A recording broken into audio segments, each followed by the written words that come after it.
Go ahead, Mark. Hey, Stephen, a couple of quick questions. First of all, how's Eric Gordon doing for today's game?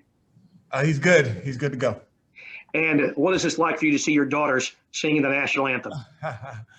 It's going to be pretty cool. It's going to be probably a little more emotional than I think, just because I haven't seen them in so long. So they're going to do it via the scoreboard or whatever. So they're actually in Dallas right now. So they sent it in, and I'm excited. They're really good, and it'll be pretty cool. Can you sing? I cannot. I can't. My wife, she sings, and then my dad, my dad's first cousins are the Pointer Sisters of all people. So that's like a random fact, but it skipped me. The singing skipped me. Jonathan Fagan. Hey, Stephen, it's always said that it's difficult to beat a team 2 games in a row.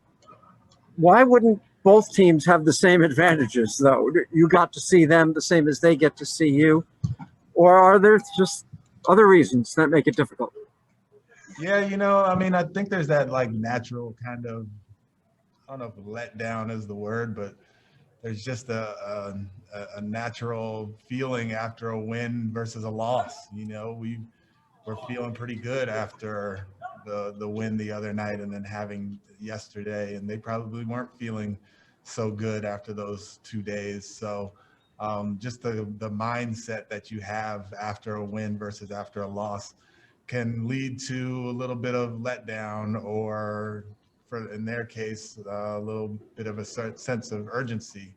So I would say that's the thing that we're fighting right now, and we're in no position to have any sort of letdown or anything. I really talked to the guys about preparation today and their readiness, as far as this being an afternoon game. It's not a normal routine that they have for their game, and usually these afternoon games can be a little funny, a little quirky, and it's the team that comes out with the most readiness that has the best chance to win. So that's what we're all about today, is our readiness. Thank you. Salman, go ahead.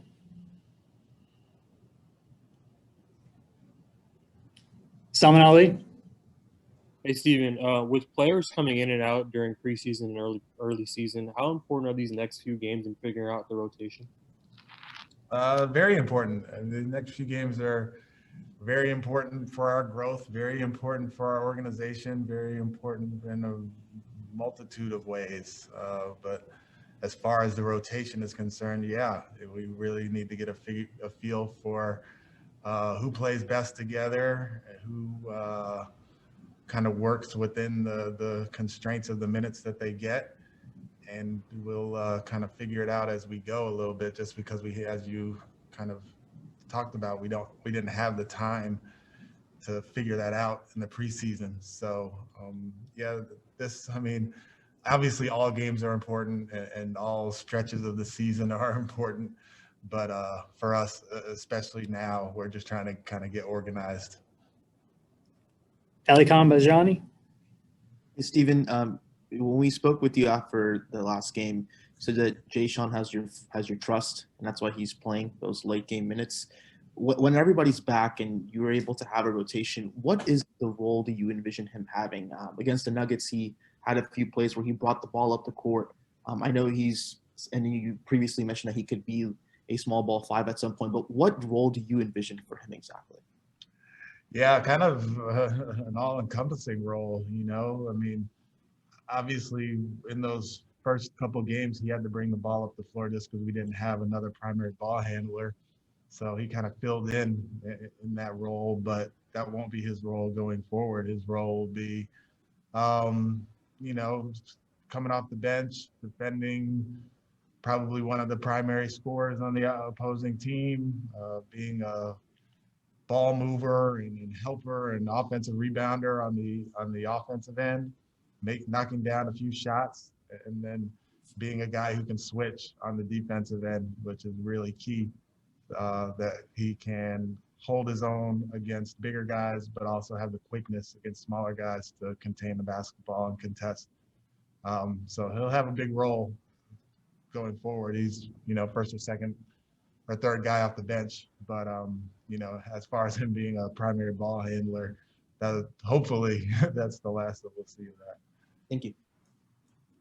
Adam, go ahead, please. Stephen, in the past, when James would be off the ball, he would be positioned usually on the right side of the floor. You had him really in that left corner a lot. Is there a benefit to you having him on that side of the floor? Not necessarily. It kind of just worked out that way. The way our pace game, our 5-out game is structured, the spots are pretty much interchangeable. So he's comfortable going either way. Obviously, he's at his very, very best going left, but he can go right just as easily. And with John out there having the ball on the right side of the floor, it makes it easier to let those two guys kind of play together, right? If they're on the same side of the floor, it makes it harder for those two guys to create some sort of action to play together. Whereas besides just handing it off to one guy and then the other guy comes off, but having him opposite John, now you can do screening actions. You can do use the 4 or the 5 to get James' defender off his body, and now he's coming to the basketball. So that's kind of how it works out with those guys being on opposite sides of the floor as opposed to on the same side of the floor. So can you envision them essentially like switching sides from possession to possession, or do you want to keep that a little bit more structured?